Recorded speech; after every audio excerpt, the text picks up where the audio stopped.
Hey guys, welcome to another YouTube video and a bit of history on this channel, because in this video I'm going to be talking about the 2022 NRL previewing the 2022 NRL Grand Final.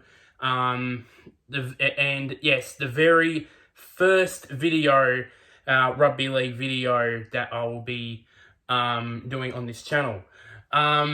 So for starters, before we start previewing the NRL Grand Final, my apologies for not uploading barely at all this week. Of course I've been flat out with work, and of course coming off of the 4 days off, with the Queen's morning, and of course the Grand Final parade. And then, of course, the weekend with the Grand Final week and all that. It took me longer than expected, really, to get back in the swing of things in terms of work. So, and I didn't really feel like uploading at all because of how much I'm working. So my review on the AFL Grand Final, and I'll be finishing off the other the other season reviews for the other teams. I'll be doing that. So just very quickly onto that. So now let's get into the preview itself. So I'll be touching on, of course, the meetings between the two teams that are in the Grand Final.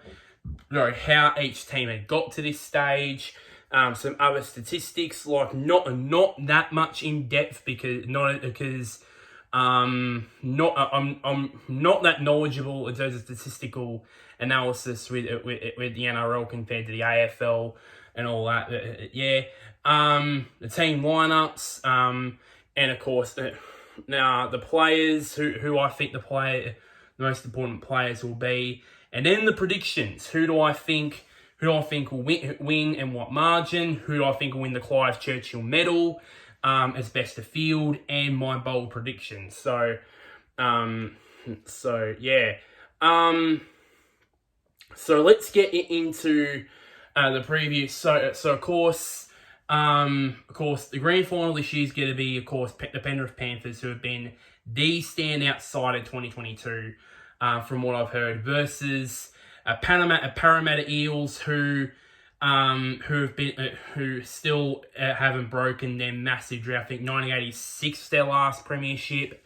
They've been so close so many times, and hopefully maybe this year is the year, possibly for Parramatta. So the previous meetings, shockingly enough, though, I think the Eels won both home and away matches. One in round 9, which was an absolute shock to us, and then round 20, which I think was the same game that Nathan Cleary, I believe, was suspended for 5-6 games later in the season. I think someone can correct me down in the comments below on that. I think it was the game where Nathan Cleary got sent off for, I think it was a dangerous tackle, and he got suspended for 5 matches. I think, or either that, or it was one of the first games where of his suspension, really. And then, of course, the week 1 of the finals, when Cleary came back for week 1 of the finals, he was devastating in the first final. Now I watched all, not watched all but live, but I looked back at the day after after that game, the day after that, and he was just unplayable in that game. I think he had 2 or 3 try assists, and he nearly 4 or 5 goals, and a field goal as well, and he almost scored a try as well. I think he'll be important. He'll be one of the important players in this grand final, which I'll get to the players on. So now we go to each team and how they got to this stage. So both sides were very different. One side had it easy, had the week off and all that. The other had to go around the long way, and that is play to Southern Death finals. So Penrith first. So of course they finished as minor premiers, 20 wins in that season. I think at one stage I think after like 19 or 20 games, I think they had a record of 19-1, which was, and we all thought, they're unbeatable here. And then they, I think 3 wins in, I think 3 of those 4 losses were on a stretch when, as I said, Nathan Cleary got suspended. So yeah. So, and then of course they won. The first final when they got the week off, and then last week in the prelim against the South Sydney Rabbitohs, they've beaten them 32-12, to book their place in their 3rd consecutive grand final. I mean they lost 2020 to the Melbourne Storm. They won last year against the Rabbitohs and at Suncorp, and possibly we never know. We don't know what's it going to be when it comes to tonight as I'm recording this. And so that was their road, a bit of an easy road from Penrith. But Parramatta, they had a very different road when it came to the final series. So they only just they pimped the Melbourne Storm on the last weekend of the home and away season to pimp them into 4th place and get that double chance. Unfortunately, they didn't do as well in the first final as I recall, as I said so many times in this video. Then they came back smashing the Canberra Raiders 40-4, and then just pimped North Queensland Cowboys, who I believe were the standout team of the season. Team of the season, that is not the Penrith Panthers. Nobody would have predicted them to finish in 3rd, finish top 4, and be 4 points away from making the grand final. So from what previous year when they finished 14th on the ladder or 15th on the ladder or something like that. And it was kind of controversial when it was revealed that one of the Parramatta tries was not supposed to happen. It was originally, I think it was like a forward pass, which the refs got it wrong. But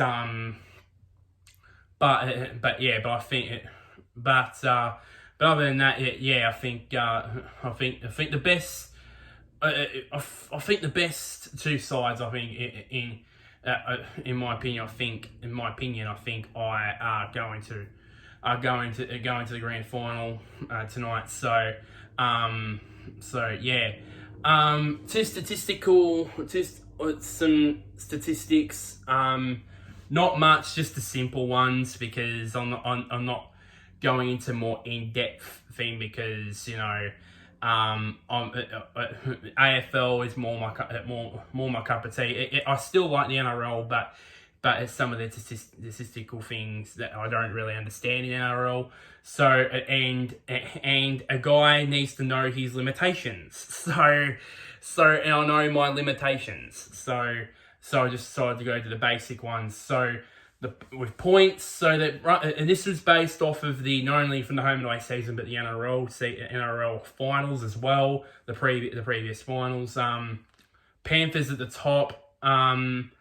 In terms of points, they scored 695 points, nearly 700 points. If they score a try and a conversion, score a try and a conversion in this grand final, then they will crack the 700 point mark for the season. The Eels are 4th on the most points scored with 680 points themselves scored throughout the entire season. In terms of tries, they are very close. Panthers in third with 119 tries for the year, while Parramatta in 4th, 117 tries for the season.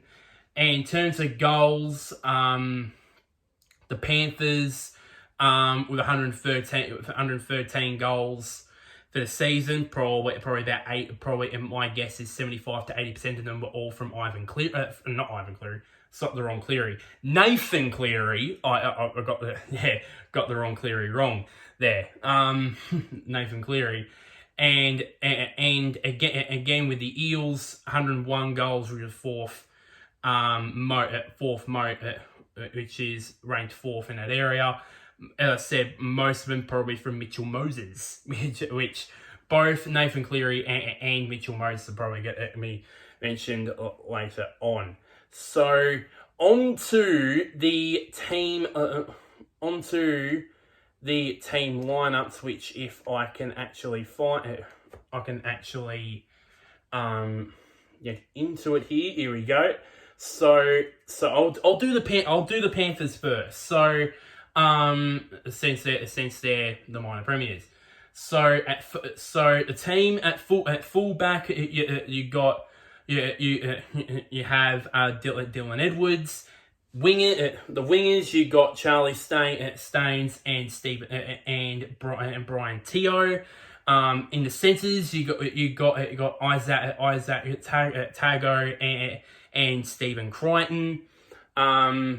At 5'8", you got Jerome Luau, and at halfback you got the captain himself in Nathan Cleary. In the forwards, the props, you got Moses Leita. I think that's how you say it. Some of these I cannot pronounce.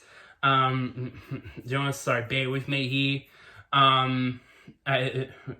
And James Fisher Harris.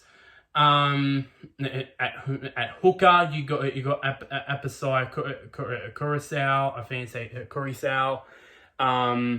Then the second row, you got Willem Kikau, and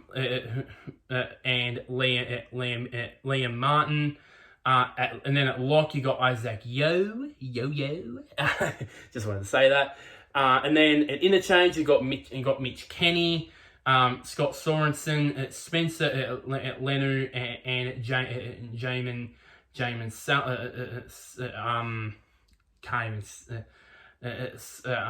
can't even freaking say it. Now.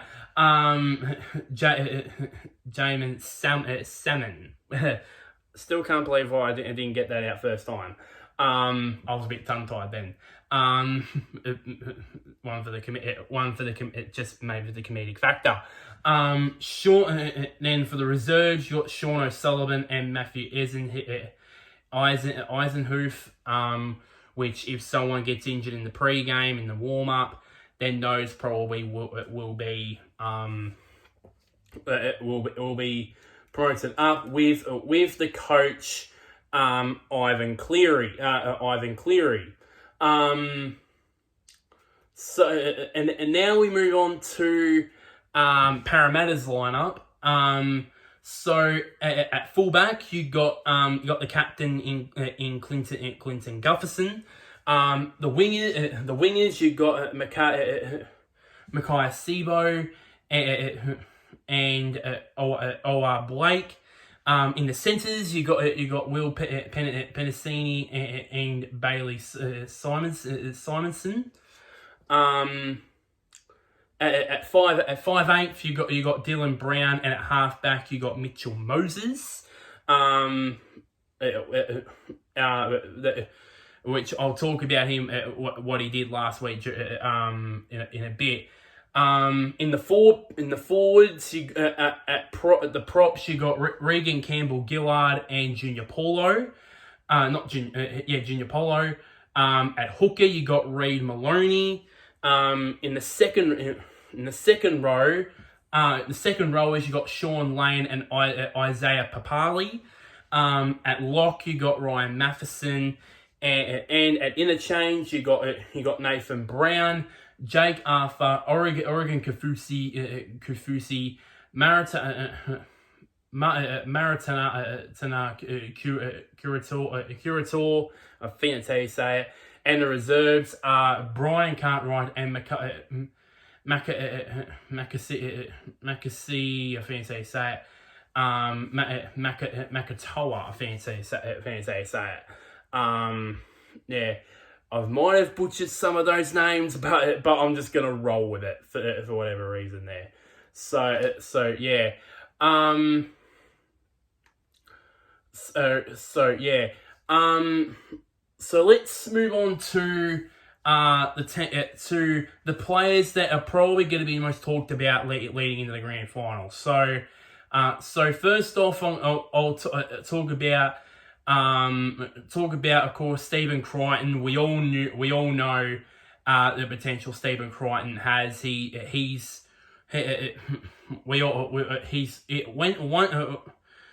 came onto the scene.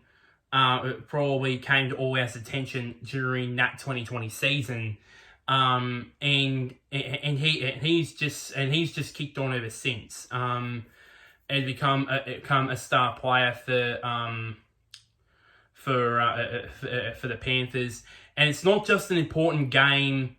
It's important. It's not just an important game in terms of NRL. It's an important game for us Australian rugby league fans because if you guys don't know, the Rugby League World Cup is just around the corner. So this is the perfect time for and the Kangaroos, the Australian Kangaroos side hasn't even been announced yet. So it's the perfect time to if anybody that's Australian is playing for the Panthers or the Eels, it's the perfect time to play your best game, because not only to win yourself a grand final ring and a chance for you to touch that Premiership trophy, but also to probably get your name on the Kangaroo squad for the Rugby League World Cup, which, as I said, which is just around the corner. So yeah, and I think Stephen Crichton, I believe, his name will probably be considered in that side for the Rugby League World Cup, unless if he plays for one of the other teams, maybe, I don't know. Another one. The other three. Brian Teo, Jerome Luau, and Nathan Cleary. And I saw somewhere on, I think it was on Instagram. I saw somewhere on in the NRL's official Instagram page. I think I saw a stat where I think out of the 57 games that Jerome Luai and Nathan Cleary have played together, the Panthers had won 53 of those games, which is about something between 90 to 95% of games that they won, with both of them in the side, which is unbelievable. And of course, Brian Teo, he's going to do his bit as well. But Luai and Nathan Cleary as well. I think if Cleary's up to his creative best, and then Luai does his thing, Brian Teo does his thing, and then Stephen Crichton just if he runs amok, then Penrith will undoubtedly there'll be contention to win back-to-back premierships. It hasn't happened in Penrith's history where they've won back-to-back flags. Of course, they won previously in 1991, from what I remember, 1991 and 2003, and then of course 2021. So I think this is a chance for them for the first time to win back-to-back premierships. Really. So yeah. But the team there is players on Parramatta's side of things that can change things around too. Clinton Gutherson, I think he's most doubtably, without a shadow of a doubt, he will try and stake a claim for that to be in that Kangaroo squad for the World Cup. This is the stage for him to do that. Of course, he's the Eels captain. And no doubt, I believe he at his best can produce something special, and hopefully and something special probably Parramatta does need. Sibo as well. I mean he can be a try scoring machine if he wants to. If he wants to, and then the others as well in Dylan Brown. I think if he also does his bit, plays the role for the team, then it will go a long way also to Parramatta winning the game. And of course Mitchell Moses. I mean, that took guts for him to play the preliminary final when, of course, as we all know, he because of that. He missed out on the birth of his first child, which undoubtedly early and then midway through this week, he actually met his child for the first time. So I mean, it's every footballer's worst predicament when you know. When your partner is going to give birth on the day of the game, as big as a prelim, you get to choose game or birth, and some players choose birth to be ruled out, and you never know, because of that. Probably Parramatta will probably not be in the grand final, but he said no, I'm going to play the game, because obviously, as I said, win this game, we're in the grand final. So, and he played very well in that game. So, it took guts for him to take the field in that situation. And from what I've heard on social media, he's had a lot of plaudits for it. Everyone's praised him for it on social media. So and I am too. So yeah. As I said so many times, I'm gonna say it one more time. It took guts for him to declare it, but I think he made the right choice, because ultimately I think if he did not play that game, then there's probably the chance that probably Parramatta would not have won the game against the Cowboys, and probably Parramatta would not have made the grand final anyway. So yeah. Two predictions. Firstly, to the result of the game. I still think the Panthers will win the game. I think they'll win the game by 12 points. I'm not going to predict the scoreline, because I know that's going to be no shadow of doubt that's going to be wrong. The Clive Churchill Medal. I think if the Panthers win it, I think it'll go to Nathan Cleary. If Parramatta win it, I think it'll go to Mitchell Moses. I think in my opinion. And my bold prediction, I predict Nathan Cleary to score 2 tries, 4 goals, and assist in two other tries. That's what I think. That's my prediction. I think Nathan Cleary. I think he absolutely destroyed Parramatta in the qualifying final, and I think no doubt he'll do it again. And yeah, so yeah. So that's just about. That's pretty much just about it, really. For this one. So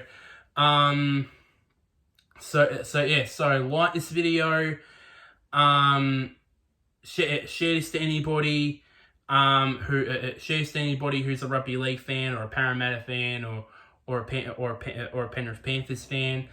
Comment down below. Do you want to see more rugby league videos? I want to hear your opinions and thoughts. Do you think I should do more rugby league videos? Or should I not? Should I just stick to AFL? And so on. And lastly, somewhere down there, click on the big red button which is labeled subscribe. And one last thing, I will be doing my AFL Grand Final review.